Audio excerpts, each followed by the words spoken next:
Hey everybody, welcome to Swedenborgian Life Live. Today we're going to be talking about angelic love, dialogue, and how to chase away devils. Who do these guys think they are?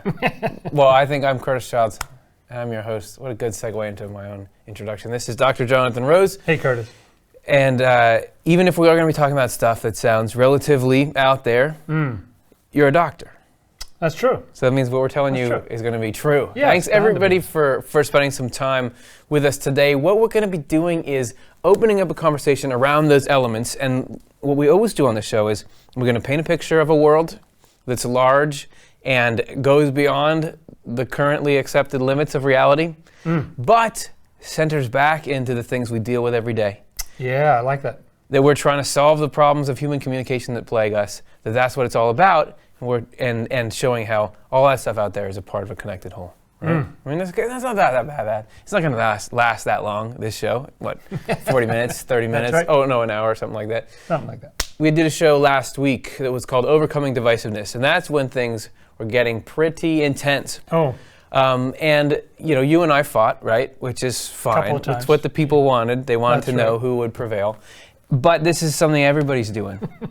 Everybody is having a hard time communicating. And so what we want to do here is see if we can't get somewhere better. And we're going to take the conversation we started there, we're going to open it up, take it to these different places, angelic, demonic, everything in between. So we're going to do our standard jump through. We'll do some live Q&A. Okay. We will hear more from our experts, the people at the Dialogue Institute at Temple. We'll hear from a psychologist, everything that they want to add to the how do you dialogue conversation.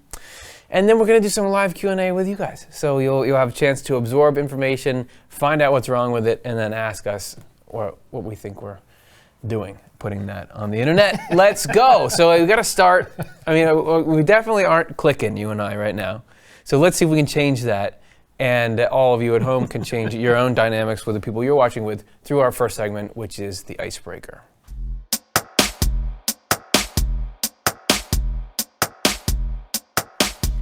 So what we want to do, what everyone else is going to do, so we're going to participate in this Icebreaker as well.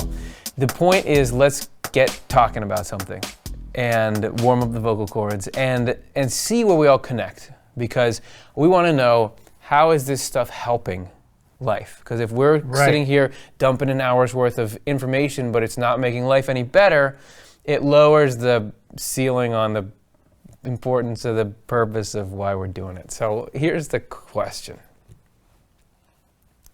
What tools have helped you in getting past differences of opinion? Not necessarily now we think the same, but how'd you survive when you and somebody else had something that you were at odds about? Yeah, I mean, one thought that comes to mind is just putting myself in the other person's shoes. And that can be difficult when you're angry or there's some sort of thing that you think is a boundary violation or something. But it's easy as a cliche to say. I'll just put, but hard in practice. Hard in practice, that's true. And wishing the other person well. Sometimes when I'm cut off in traffic or something, I'll think I hope you go to the highest heaven. And and interestingly, when I say that, road rage, I actually do feel like, yeah, that's totally what I wish for them. You know, I don't want some bad outcome. You know. Yeah. Okay. And so it helps me crack through that. So you're trying to create this knee-jerk reaction to wish them the best spiritual future that they can have. That's right. That's awesome. And it helps sort of a little perspective shift in there. Okay, mine is a cop-out. It's broad. But I just want to point out that all the Swedenborg, all the material and all those books that we talk about for this show, it all pulls away from the love of self/power. Because when I'm in an argument, the love of self that's active in all of us, the part of us that wants to be right, it cannot fathom anything other than you have to be right. There's got to be victory. Like that, there's got to be victory. There's nothing edible in defeat, and I would fight as hard as I can to be right. But everything about Swedenborg is saying you don't have to be, this sense of I need to be right is the enemy in the argument. Because whatever I'm arguing about with the person will pass, even if it's significant. My love affair with myself, needing to be better and dominant over others, that is the thing I'm here to get rid of. So that means something. And then the feeling that I need to be as smart and competent and right a human being as I can be is juxtaposed with the call for humility, and that humility has the promise of heaven inside of it. So I think those two can, if I'm just, I don't know if you deploy those right when you're yelling at someone, but if I'm just thinking about an opposing viewpoint that people have, for me to be able to say, well, am I so sure that they're wrong and I'm right about it? And how can I approach this with humility? Only God actually knows the truth. Those things do chip away at the problem. And as you're saying, sometimes you need to pull back from the situation, get a little distance, just go in another room or something like that, to sort of chill, say a prayer or something like that, and get a little perspective. Because as you say, in the heat of the moment, sometimes your heart is racing. It's hard to find those thoughts. But if you just step back and give heaven a little moment to catch up with you. It doesn't matter how much how many Swedenborg shows I do. When I'm in an argument, I feel like a kid. It's very hard not to be one. Just to be childlike in not necessarily your words, but in your motives for those words. Right. It's tough. The one-upping and all. Yeah, but it's when we pull, because I think that's when we're firmly entrenched in the outer self, right? Which isn't interested in being thoughtful. And or taking a backseat to anybody or anything. That's right. Right. Doesn't want to get along. So that's so true. That's what we do. What do you do? Have any of you ever been in an argument? Are there any principles? We'd love to hear if they were Swedenborg related, but they don't have to be. We just want to know what works. So that's the icebreaker.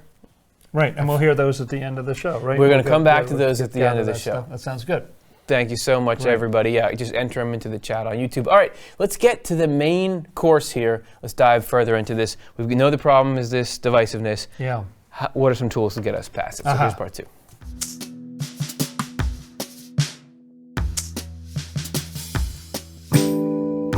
And you might think, what's so bad about arguing? I like arguing, and it never hurt anyone. It does have kind of a filthy joy in it somewhere. There's an enjoyment that you can get out of it. Right. Wouldn't it be that this is not something we necessarily need to shed, it's just a helpful tool. But this is where the spirituality comes in. Because Swedenborg writes that that argument finds its essence or its primary expression in hell, literally. And this is Spiritual Experiences 5:104. A certain spirit was sent down deep and to the place where they are constantly quarreling about everything and endlessly contradicting each other, and consequently there are endless fights and torn clothes. Man, that's amazing. The thought that there's a particular place where it's like the storm on Jupiter that's been raging for 500 years. It just never ends. There too is the place of those who fight over matters of the church's doctrine. No. Believe it or not, really? Even religious people, and unceasingly speak against each other, one after another, and who want to have control. Oh, that's it, isn't it? Wanting to have control.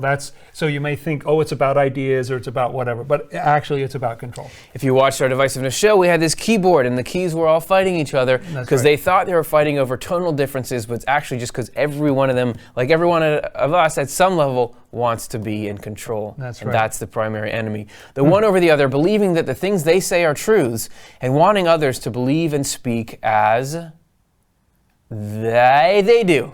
The results, I'm not just reading off the screen. The results of this are quarrels, arguments, and railings. And so they go and come back, still arguing and quarreling. Oh man, they're still arguing and quarreling on the way back.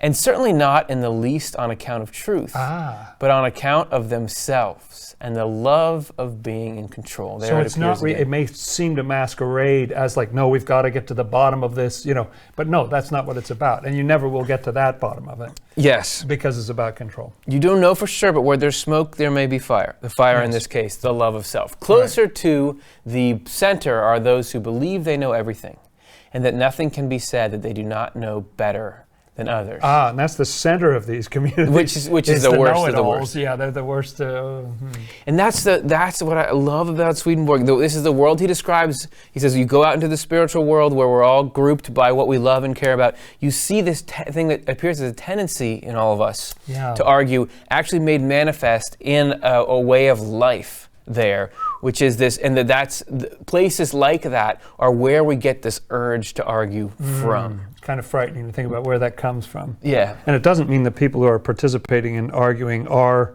going to hell or something like that, but it's just useful to know, that's where that influence comes from. Yes. Yeah. It's just like I don't know that all shoes are made in sweatshops. But just the fact that some of them are makes you really scrutinize, think about what you're getting. Same thing with if I feel like I really want to argue, you don't just go into that thinking, it's all good. It's all good. Plunge in. Yeah, plunge in. Right. So we have to avoid that trap. We need tools to do it. It's not a simple thing to do. We had these cool guest speakers last week. They were great. We want to revisit some more of the interview that we got with them that we didn't show last week. The first is from Leonard Swindler, who's the founder of the Dialogue Institute at Temple University. And he is going to fill us in some more on how to get this communication going. And he begins by defining the word dialogue. Thinking and talking together is what the word means. But it's not just that. The whole of reality is fundamentally dialogic. From the macro level, the greatest level, think of the whole cosmos. As Einstein put it in his immemorable words or letters, E equals mc squared. Energy equals mass times the speed of light squared. So the whole cosmos is fundamentally a dialogue between energy and mass. If one swallowed the other, we'd have a big black hole, that's all. So the universe we have is this ongoing dialogue, energy, mass, back and forth.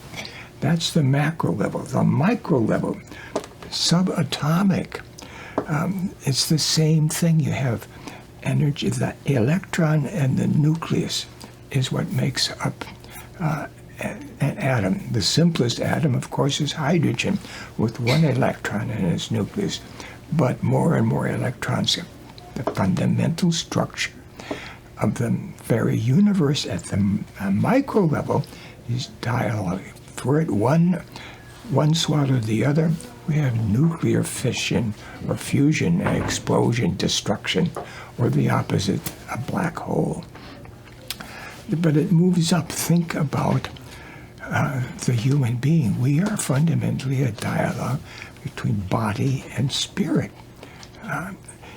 If there is no spirit, that word comes from the Latin spiritus. It means breath.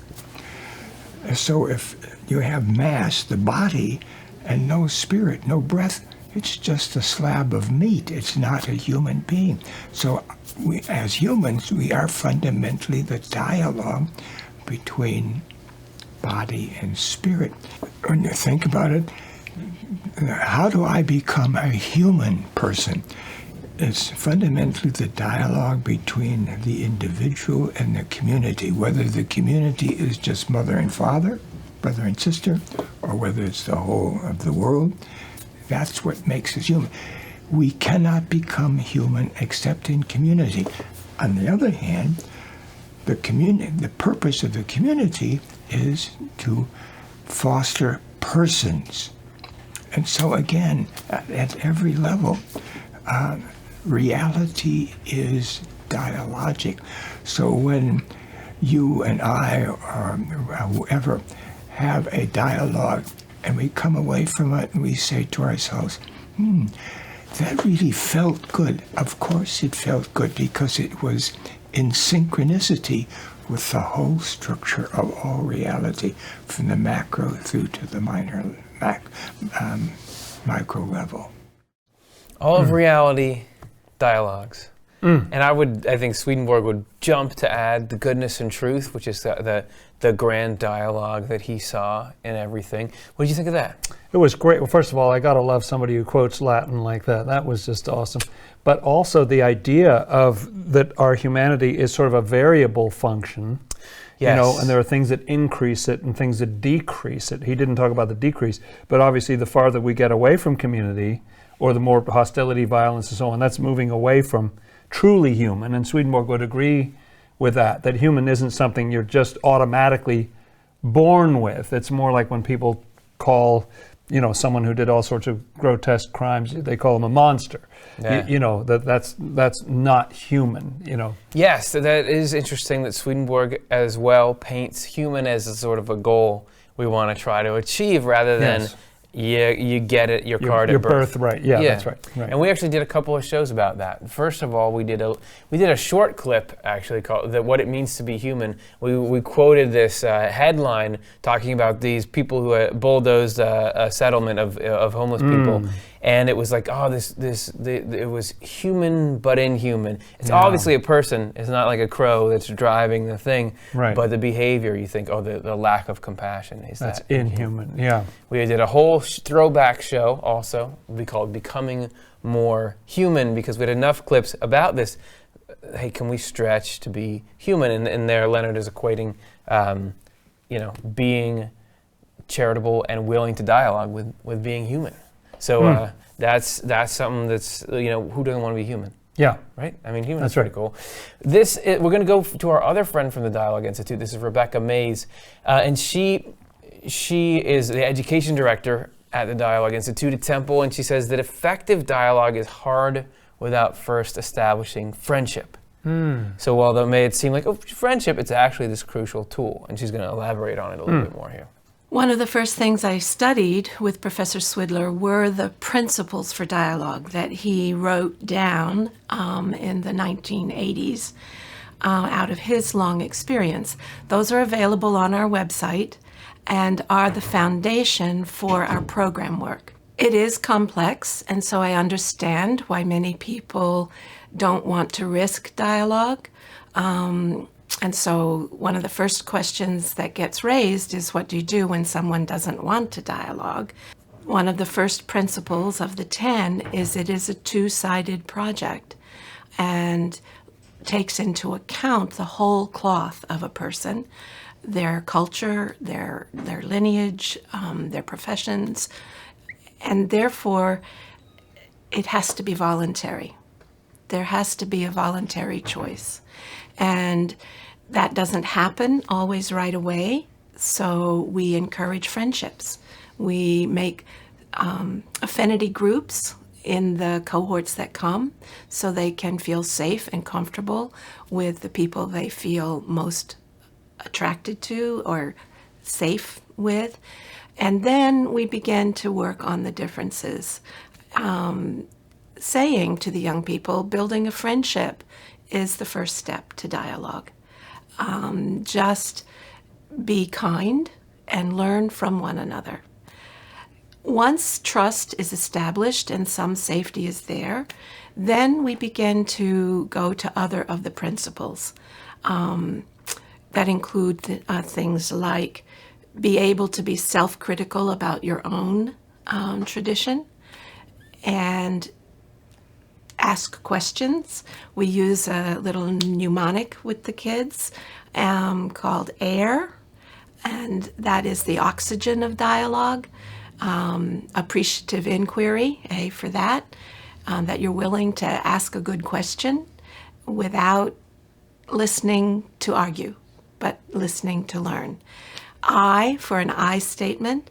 One of the principles is that each person is to remain sincere and honest, and so has to speak from his or her story, his or her experience, in a way that is non-combative.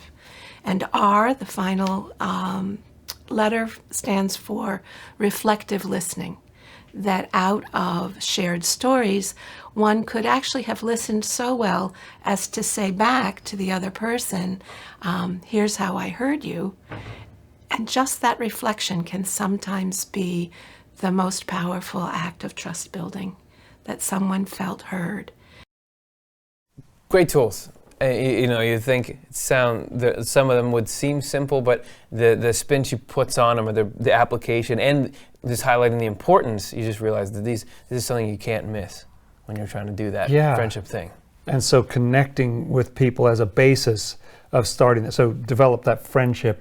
Because I think there is something in the human spirit that wants to connect with people, but there are all these barriers and problems. Yeah, and it's interesting that she's saying that principles are important, but friendship has to be this sort of bedrock or this first step. That's because right. that Swedenborg probably doesn't talk about anything more than the importance of love being the driver and faith or ideas or wisdom or whatever being the secondary unit. His middle name, only in Swedish. And to prove that this is middle name in Swedish, we have quotes, 5 quotes that illustrate this. We're going to run through them, and this is just a selection. There are many more, but he gives fascinating extra facts in each one. Charity means love for our neighbor.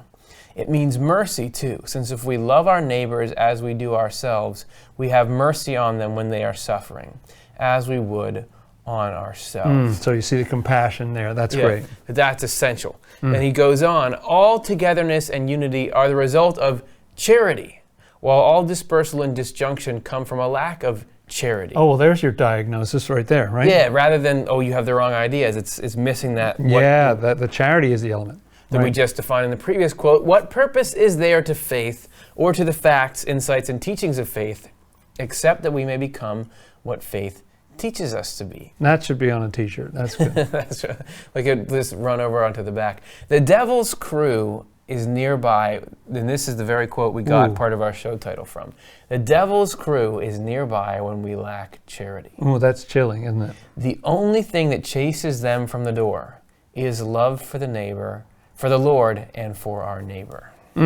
So love for the Lord and love for the neighbor are such powerful, medicine, whatever you want to call it. It'll drive those evil things away. And Swedenborg means this literally. I mean, he's saying that heaven and hell are always trying to take up real estate in our mind. The devil on the shoulder. Yeah, that's right. And the devils on the shoulder are the ones who want to push into argument and divisiveness and everything else that causes harm and upset. And the only way to get him off is through love. It's not the only way. It's not through finding the right ideas or agreeing on those ideas. You have to have this charity first, which means you're coming at the discussion from love, and that's what does it. Next, when we deprive ourselves of charity, we cut ourselves off from the Lord. Wow. Charity, love for others, and mercy is the only thing that binds us to the Lord. Without charity, there is disconnection. It's almost as if the Lord is love itself. I don't know. You could almost think that from I'm a not quote like sticking that. my neck out saying that. Yeah. Next one. Bodily life is such that one cannot progress beyond loving the neighbor as oneself, being engrossed in bodily concerns. So, okay, so that's loving the neighbor the same as yourself. Right. Like when you're in bodily life, that's as far as you can go with that thing. So that would be, hey, here comes a plate of cookies. You know what? I'm going to give Jonathan 5 of these, and I'm going to take 5 because I want to share with him. I know I'd like them. So that's where we can get here. That's but as far as we can get. When these have died out, bodily concerns, then love is more pure and finally becomes, title alert, angelic love. What's the angelic love? Which is to love others more than oneself. What is that, like 6 or 7 cookies or something? Yeah, or like, man, he would be so excited to get this full plate. It's hard to fathom, isn't it?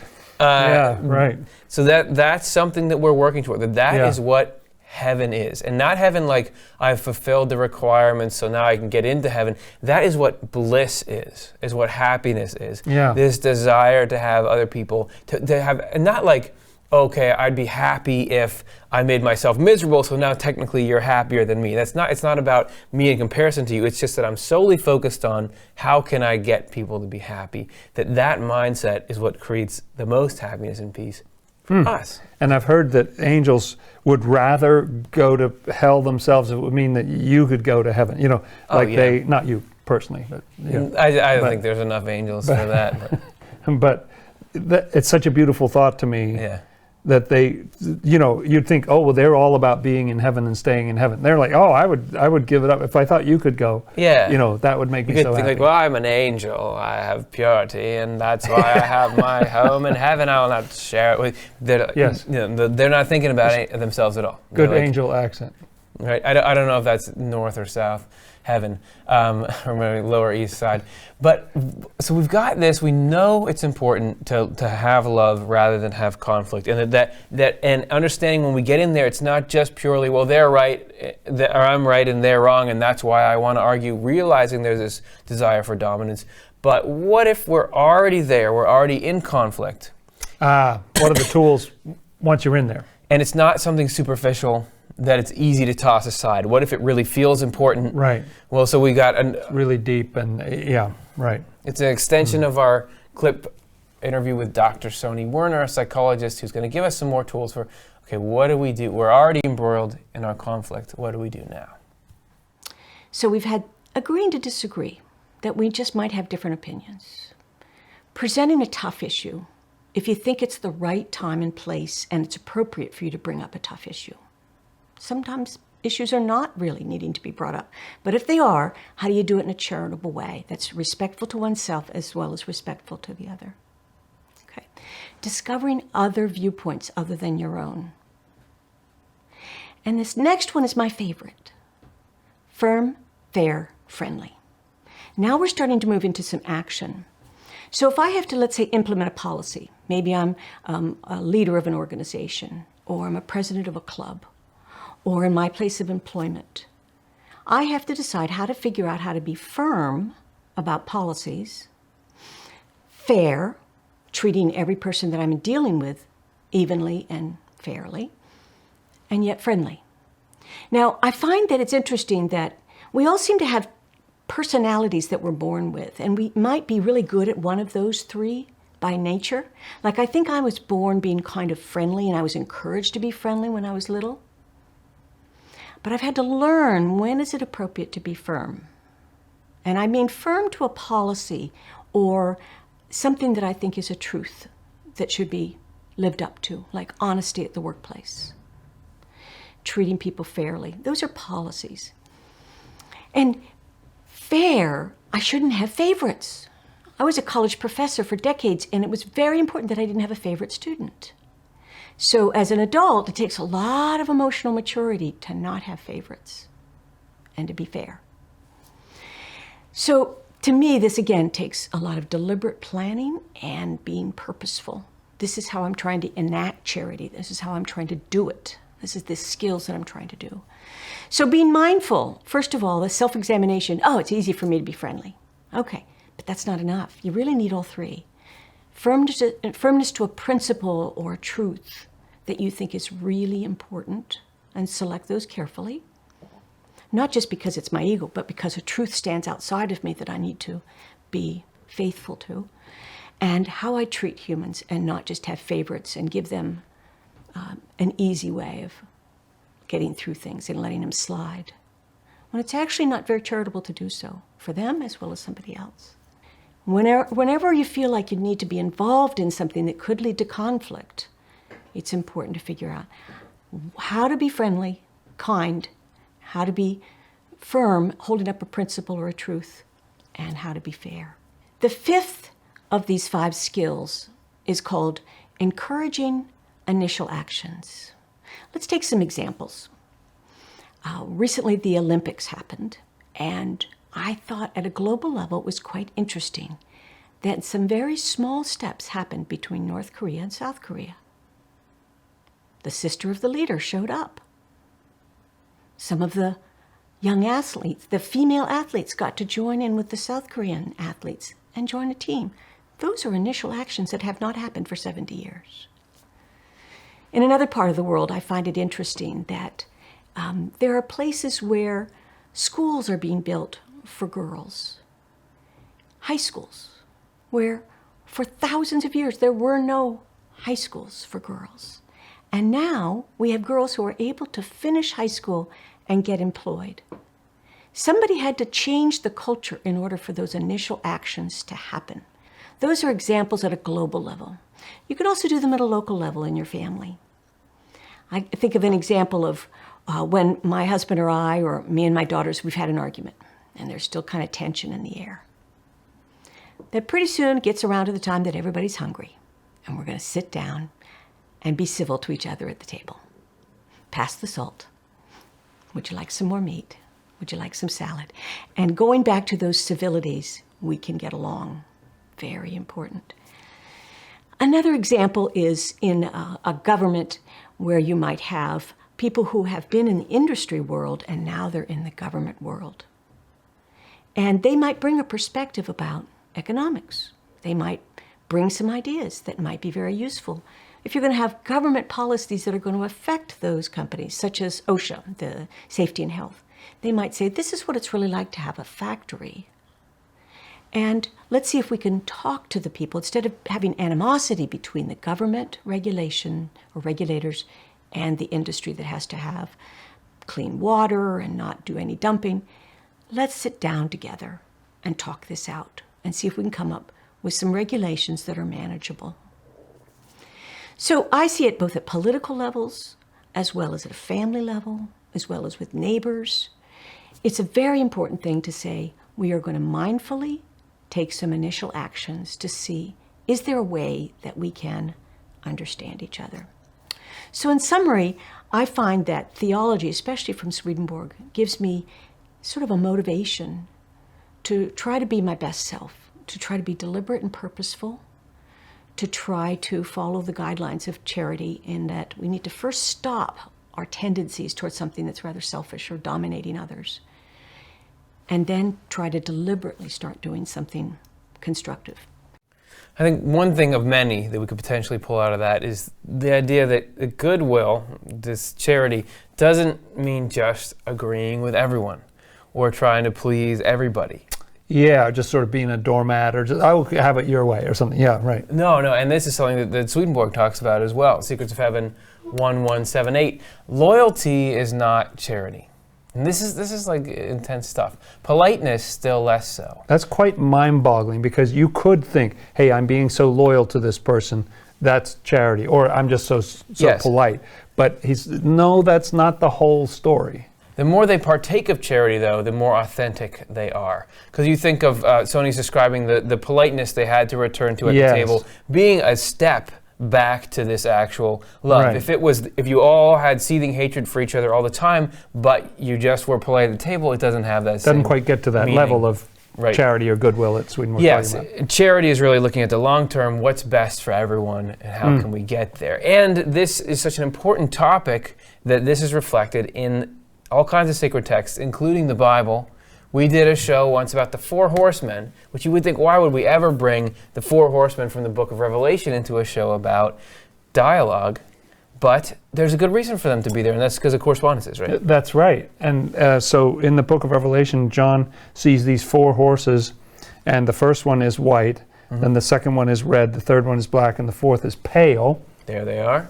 And these mean a decline. Like the first is a good state, actually. Yeah. People think they're all negative, but no. Right. The first is a good state, and then you go downhill, and it has everything to do with divisiveness. Let's walk through them real quick. You can see our show if you want to get into it more, but each horse has this particular meaning. The white horse is really about love and wisdom together, opinions connected with kindness, which when you have those, that's really effective in conquering negativity and problems. He goes out conquering and to conquer, Right. doesn't he? Whereas the red horse is when you start to divide that truth or those opinions from kindness, and you make the opinions more important, and suddenly you're into a more combative mode, and he has that sword, and he's going to take away peace from the earth. And then when you start to deteriorate even further from there, you get to where the facts that have been separated from kindness start to get sloppy and inaccurate, because there's no longer any real fidelity to truth. The life goes out of the truth, doesn't it? Yes. Yeah, right. Eventually, for the sake of, the whole point is winning arguments, so you're going to be loose with the facts just so you can come out on top in any situation. And the pale horse is that this eventually results in a blatant hatred, an opposite of love, which is spiritual death. And it says that death is riding that horse and hell is following behind. It's a spiritual death that you're talking about, and hell, we're warned, that health's coming behind that. So that's sort of how you go downhill. Yes, and interesting that the spiritual death, according to Swedenborg, you think of death as the loss of the ability to move and do things, right? You Right. become inert, but Swedenborg is saying that you can have this fiery hatred, but that is death. Because Right. the true life is love and charity, and the absence of that is death. Well, so that's this downward spiral. But Right. for a positive picture, there's another show that we did called End Times in Jesus Christ, where we get this description that again is about intense stuff, but it's actually about what to do when things start to go bad. So if you find yourself down there at the end of that, Yeah. with a pale horse or something, here's how to get out of that situation, right? Advice if you're riding a pale horse. So it begins with this quote. It says, "Then those in Judea shall flee into the mountains." And this is talking about the end of times, as the title says, Okay. right? And that the advice is that we're supposed to flee into the mountains. The mountains mean heavenly love. When push comes to shove, head for a place of higher love. That's what that's about. Okay. That makes sense. All right, but this next one, surely there's no meaning to this. "Let him who is on the housetop not go down to take anything out of his house." What, just jump off the roof? Like On the literal level, that sort of sounds like you're not going to have time, or it's going to be all nuclear and Yes. bad, or something like that. But Swedenborg says that what that actually means is that the house is a picture of your own mental viewpoint. Yeah. And so if you go down to your own perspective, you'll be descending into divisive opinions. And so better to go up into the mountain, like don't go down into your own house, Right. Right. Well, and this last one, it says, "Let him who is in the field not go back to get his clothes." So And I that's took my, weird. That took has my no- jacket off. That has no meaning. I don't know Working. what that is. So No. what's going on here? Well, actually, this is another symbol. Clothes are often a symbol of thoughts and truth and things like that. It's another symbol of your own opinions. So don't grab for your own opinions in some tense situation. Again, the mountains are where you want to be. You want to be in love with the Lord. You want to be in love with the neighbor, not in your own Yes. bunker. And then it's fascinating to think about a story like that can be having such piercing insight into the stuff we go through every day and we Yeah. deal with in our modern world, like in every iteration of the modern world that came before us. But you don't have to take our word for the Swedenborg correspondency kind of things. Jesus Christ is constantly talking about this stuff. He got pretty plain about this, For didn't he? example, he says, "Don't judge," in Matthew 7:1. Okay. Anyone who says, "You fool," is in danger of hellfire. Yeah, okay. I'm not going to call anyone a fool now. First, go and be reconciled. That's right. Settle matters with your adversary quickly, he says in the next verse. It's all about making up. The next one, love your enemies, pray for those, even those who persecute, or you could even say who That's a argue difficult with practice, you. but Yeah. that's the graduate level right there. Mm-hmm.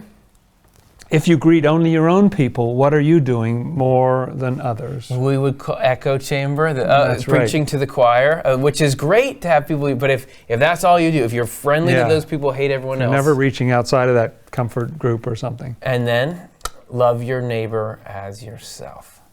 Difficult. Yes. Difficult, but But it's not as though the teaching is unclear. Well, and again, As I have loved you, so you must love one that another. we have to, because I would rather argue and be right than all this love. But hey, if it's there that many times all throughout, there's got to be a reason. Yeah. And the reason is that's heaven. And arguing leads you down into hell. So if you want heaven, those are some ways to get there. That's You don't right. have to take it. Yes. Again, it's not that there'll never be differences of opinions or disagreements, but just know, like, the essence of heaven is love, and you find this bitter arguing in hell. So vet that stuff. And it seems so crucial to have a ladder, like when you're in the pit. Yeah. How do you get out? You know, Right. that's what are the steps? That's very good. So there's some steps, and that's the last step of our journey in this section here. Did it inspire any of you with any questions, or has anything got you wondering about anything? That's what the next section is for. It's time for the Q&A.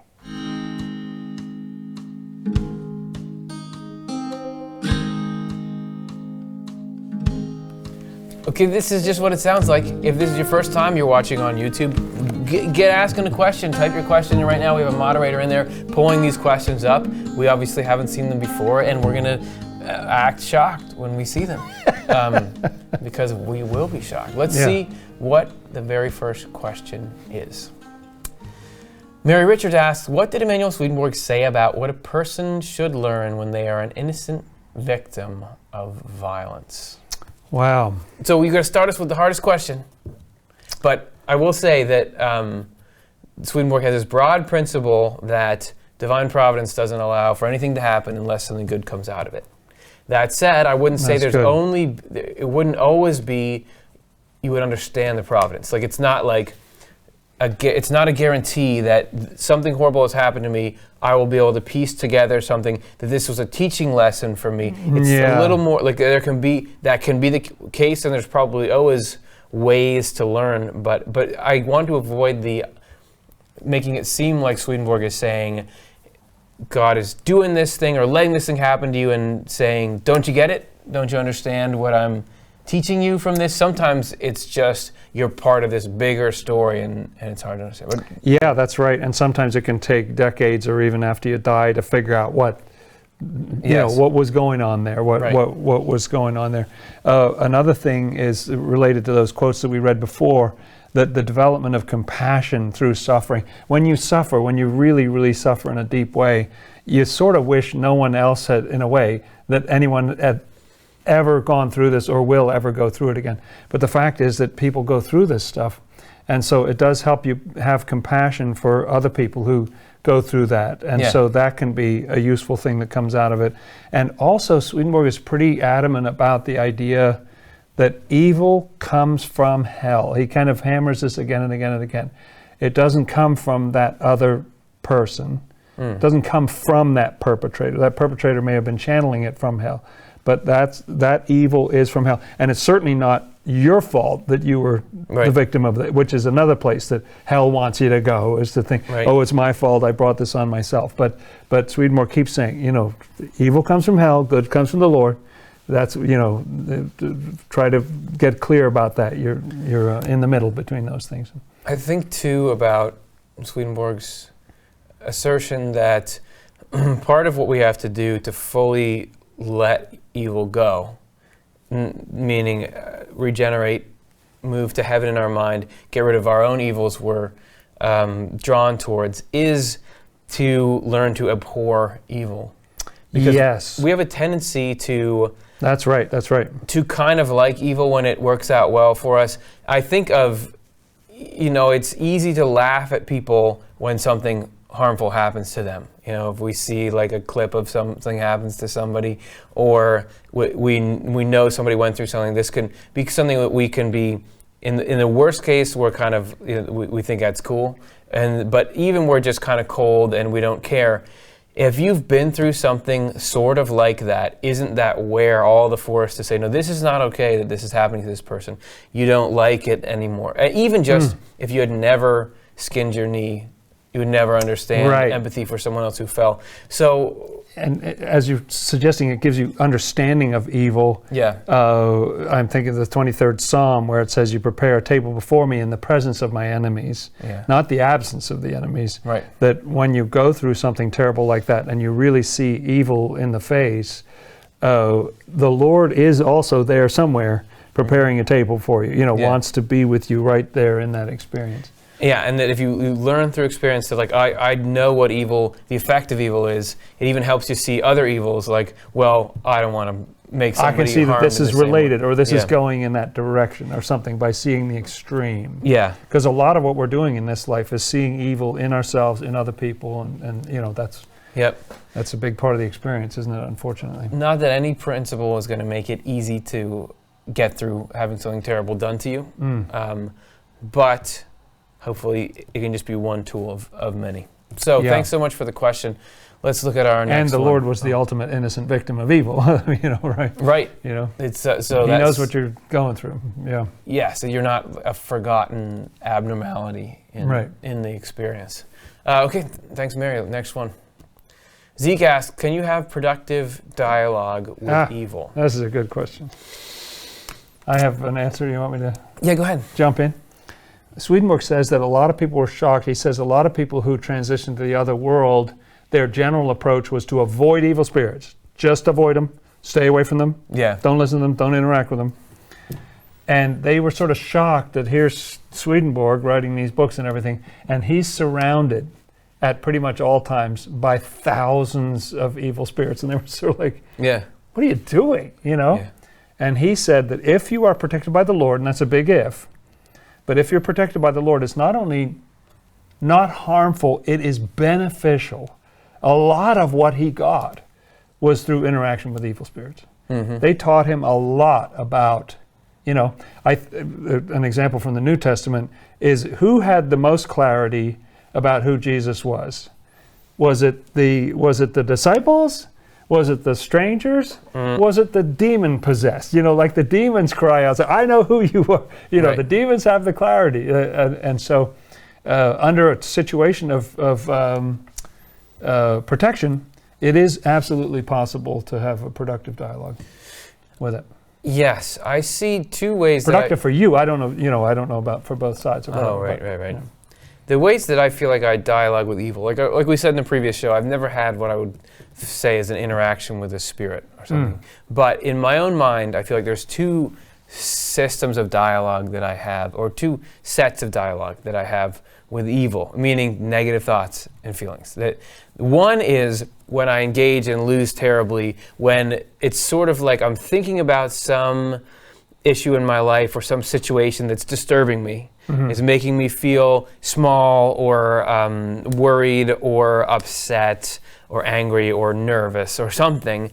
And I begin to try to provide reasons against why that thing should scare me. Like, well, I did this and there's this and that. And I just, whatever I say gets twisted against me by my own thoughts and feelings. Right. And I go lower and lower and it just gets worse and worse. The flip side of that is when I am just at my own thoughts and feelings that are coming in, sort of like trumpeting my spiritual truth, like the divine providence, all the stuff I learned from Swedenborg and other sources. Like whenever that stuff is coming in, I'm almost given like a mini sort of sermon in my head, and that's really working well. And I think the difference between those two states is sometimes it's just mood and I can't control it, but it's really coming from the Word versus not coming from the Word. Interesting. Yeah, very, very interesting. And sometimes I find that it's something just won't go away until I listen to it. Like really listen, sort of in the way that we were hearing about today about dialogue and so on. Just even if it's some crazy, insane thought of like, I'm jealous of so-and-so because they got this and that probably means they hate me. And I, just hear, rather than shutting out, hear it out, just sort of hear what it's saying, can be useful to being able to then move away from that or evaluate it or something like that. And you can try to sort of pray it away and la, I don't hear it or something. But sometimes you really have to just listen to what it's saying. So ultimately what it's really saying is, a lot of the time, I want control over you. Yeah.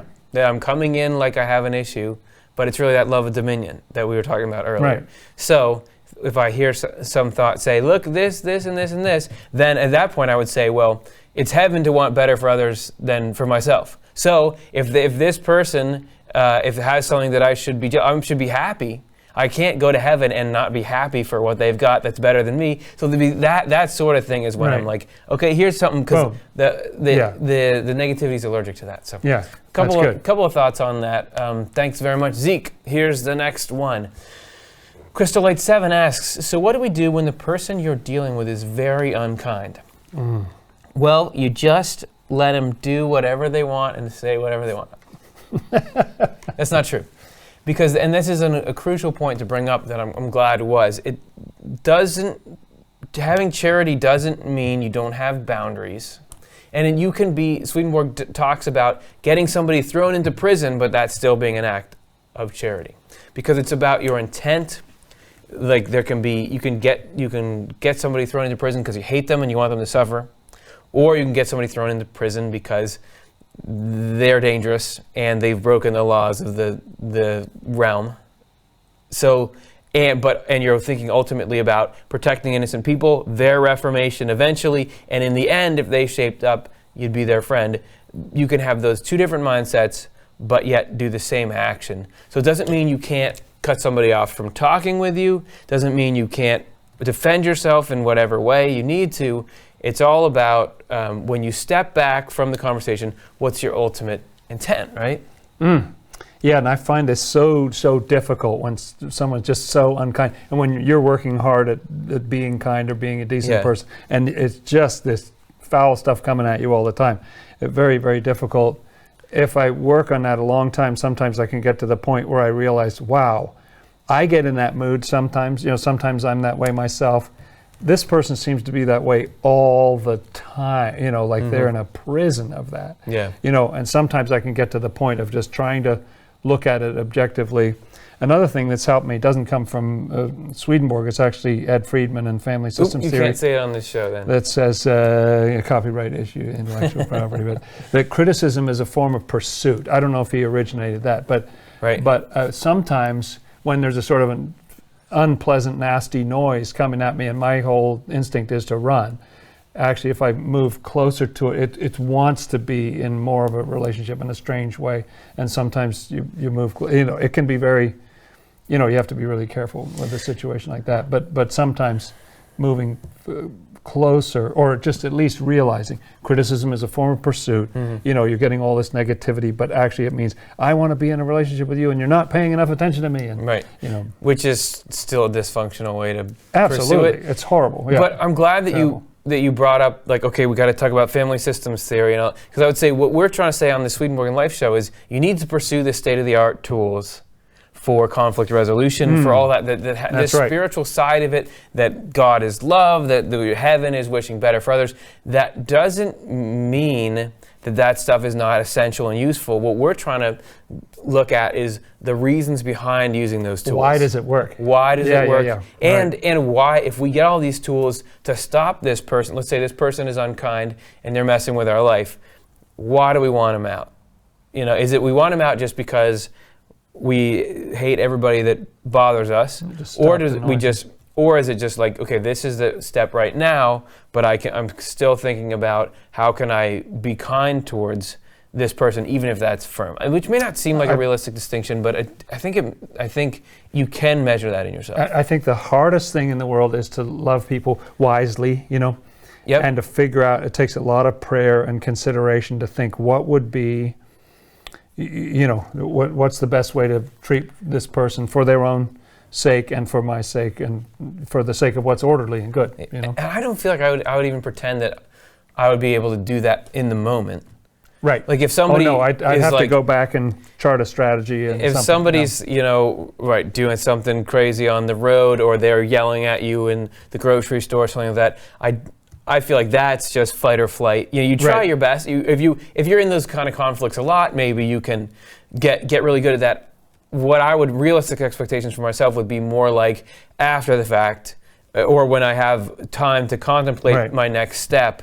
That's when these principles, because I don't want to set this unrealistic standard of that I'm Curtis, the host of this show, and if you were to say something terrible to me, that I would just wisely think of them. I react like anybody else would, but it's when we have some time and space, hopefully then we can let these principles in. If it's a repeated interaction, sometimes I've taken it, and I'll sit down with a piece of paper and try to figure out, and I might sit there for 2 hours without a coherent thought, or a bunch of the thoughts are bad or vengeful or something like that.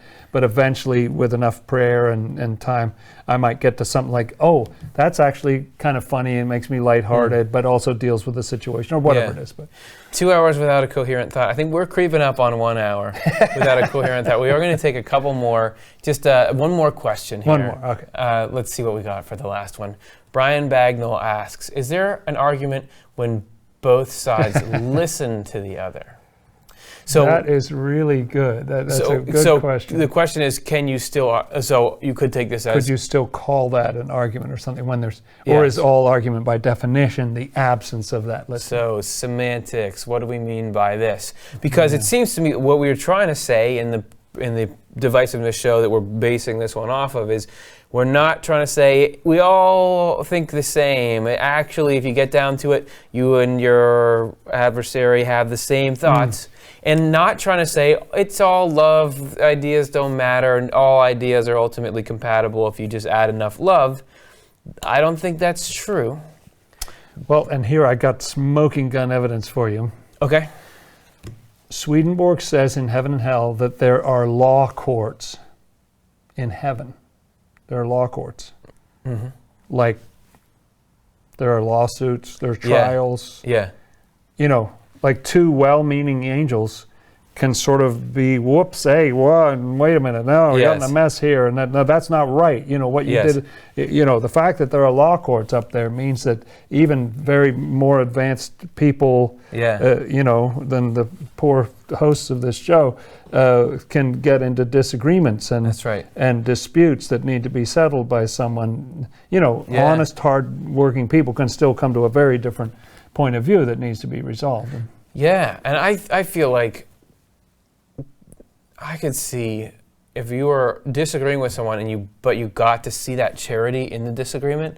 Like I remember early on in this channel getting a comment that was something like, "Well, I don't believe in God or whatever, but I'd love to just have a beer with Curtis." Yes, right. And I like that. That's great. Because that's, you know, you have this different idea, and I don't respect that idea. I mean, like, I don't believe it's true, and I'm not going to, and you're not convincing me, but let's hang out. Yeah. I feel like that, even if it was still technically an argument, that is awesome, because it shows the love through the ideas. So I think that's, whether it's an argument or not, I'd be happy to leave everything.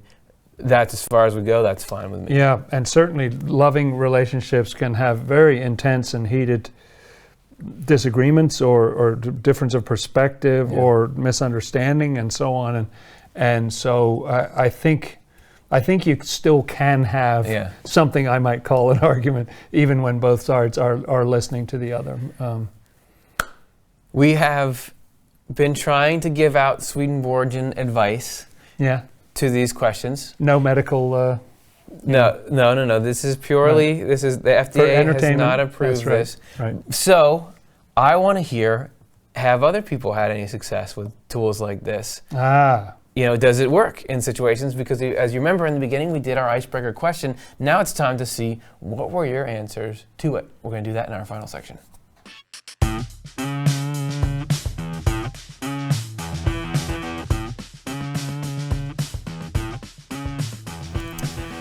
So I was wondering, will we have no slides? Was nobody helped by this? But no, we do have some responses, and we're going to get to them right this second. What are the tools that help you? Respect. Humor, which you mentioned. Oh, humor's a good one, yeah. Humor and patience. Telling myself not to let my ego take it personally, and wondering what my angelic friends would ask me to do. I used to have a sign by my door that said, "Don't take yourself personally." I like this idea.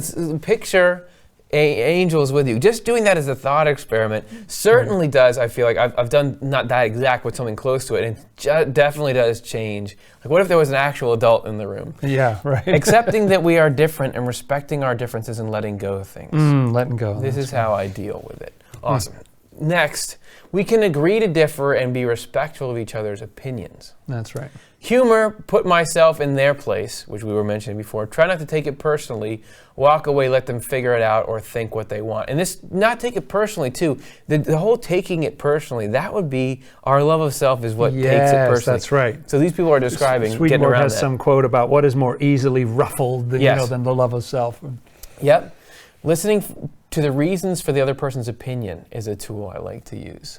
Because there you're starting to get into learning. That's deep listening of what the reasons why that person feels that way. That's right. And not just what do they think, but why do they think it. Why do they think it? And Swedenborg says that angels are only interested in the why, not even in the what. To know that only God knows what is in another's heart. No spiritual judgment. Not judging and leaving my ego behind leads me through adversity. Awesome. Next, last one. Write in my journal and just breathe. Breathing's good. Blank my mind and say, love your enemy, because Jesus does too. Nice. Good. When I'm in an argument with my wife, I know I have 100% responsibility for getting us into this place. Yeah, not 50-50. Yes. 100%, each 100%. Well, I know that too, right, that we just feel like, okay, I'm going to say that even though there's always two sides, but yeah, I'm going at it with this is me doing this. How do I help get out? Yeah. And that's sort of the like love another more than yourself. That's I'm right. going to go at this 100%. That's great. Ask God to help take my bad feelings away, that I don't want to feel that way, and He does, and it gets easier every time. Then I start to see myself in others' actions too. Interesting that turning to that's God, like good. admitting that there's God and we need help from God, Right. starts to build this empathy for people because God is love for other people. Yes. Yeah, and that's another concept that helps me is just thinking about, hey, they're the center of the universe to God, Yeah, and I'm right, just right, a bit player on their stage. It's all right. the same type of thing that we're talking about. So you're all the center of the universe to God and to us. Thank you so much for taking a little bit of time to hang out with us. Appreciate you dialoguing with us for an hour. If you don't mind, like and subscribe. Well, only if you actually liked it. If you subscribed, click the bell. Otherwise, you'll never know when a new video comes out. And isn't that why you subscribed in the first place? If you want to help make shows like this one possible, consider entering a financial dialogue. Was that corny or what? Oh, that was good. Patreon.com/offtheLeftEye. It's a place where you can just, for a low monthly pledge of just $1 or more, you can help make this possible. We're a nonprofit, and so we need stuff like that. And we happen to have this amazing situation with a matching grant right now. So if you put in $1, we will get a 5-to-1 match on that with new Patreon pledges or up your pledge. Or an increased existing pledge. That's right. So you can do a little that will really help us a lot, and you've already helped us a lot by just being here watching the show. And we love having you here, and we're glad to be able to try to get past all of our differences together. Next week, we're going to be doing a show about resurrection, death. Why is death a part of life? Why death? Yeah. Because if God made the whole universe, why did He forget to take death out of there? Is there something? Why do we go through these cycles? Can anything positive be pulled out of it? We're going to delve deeply into that, and I can't wait to see you there, and can't wait to see all of you.